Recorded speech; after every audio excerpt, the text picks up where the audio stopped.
नीम गांव की जिन्नात भाग 4। दोस्तों, आज की कहानी आपको डर और रोमांस की ऐसी दुनिया में ले जाएगी जहां मोहब्बत मौत से भी टकरा जाती है।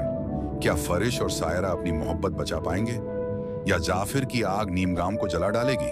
आइए कहानी को सबसे पहले लाइक करें और चैनल को सब्सक्राइब कर लें ताकि आगे आने वाले रोमांच मिस न हो। जाफिर के गायब होने के बाद भी पूरा नीमा गांव डर से कांप रहा था।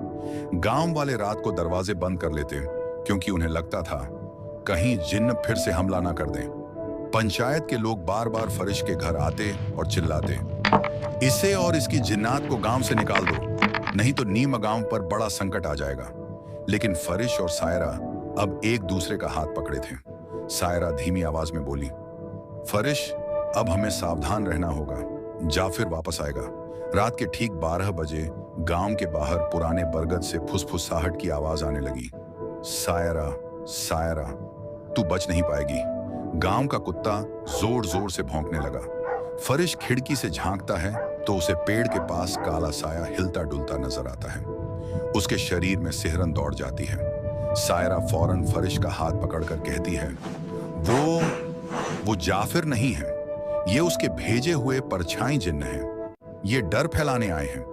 अचानक वह परछाई दरवाजे पर जोर से वार करती है।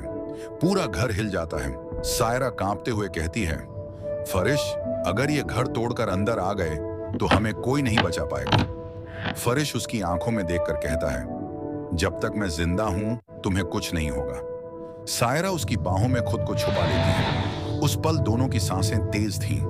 डर भी था और प्यार भी। फरिश उसके गालों को छूकर फुसफुसाता है, आज अगर मौत भी आ जाए मैं तुम्हें छोड़कर नहीं जाऊंगा। सायरा के होंठ कांपते हैं और वो उसकी बाहों में कसकर समा जाती है। अचानक नीले गोले से रोशनी फूटती है। आसमान काला पड़ जाता है। जाफिर गरजती आवाज में प्रकट होता है, सायरा, मैंने कहा था इंसान और जिन्न का रिश्ता कभी नहीं हो सकता। अब देख, तेरी मोहब्बत की वजह से पूरा नीम गांव पानी में बह जाएगा। उसने हाथ उठाया और बादलों से कड़कती बिजली के साथ तेज बारिश शुरू हो गई। कुछ ही देर में नाले और खेत उफान मारने लगे। गांव के कच्चे घर ढहने लगे। बच्चे और औरतें चीख चीख कर भागने लगे। बचाओ, गांव डूब जाएगा।